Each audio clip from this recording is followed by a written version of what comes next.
Davlat chegarasi bu ikki davlatni bir-biridan ajratib turuvchi ma'lum bir chegara chizig'ini anglatadi.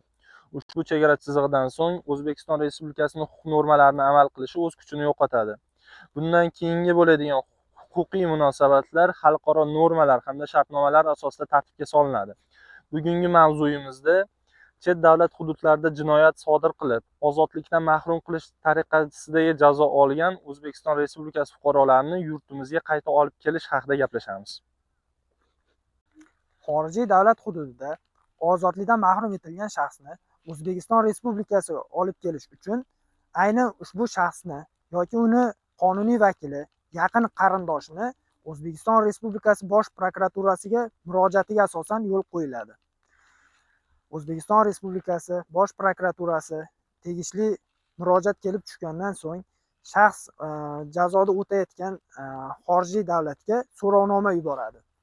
Ushbu so'rovnoma natijalari olingandan so'ng O'zbekiston Respublikasi Bosh prokurori yoki uning o'rinbosari shaxs doimiy yashash joyi bo'yicha tuman shahar jinoyat ishlari bo'yicha sudlariga chet davlat sudini hukmini tan olish hamda ijroga qaratish to'g'risida iltimosnoma kiritadi. Aynan iltimosnoma sud tomonidan ko'rib chiqib, qanoatlantirilgan taqdirda shaxsni O'zbekiston Respublikasiga olib kelish imkoniyati mavjud bo'ladi. Aynan shu soha bo'yicha savollaringiz bo'lsa, fikrlaringizni izohlarda qoldirishingiz mumkin. Tamirman Legal Group, sizning ishonchli hamkoringiz.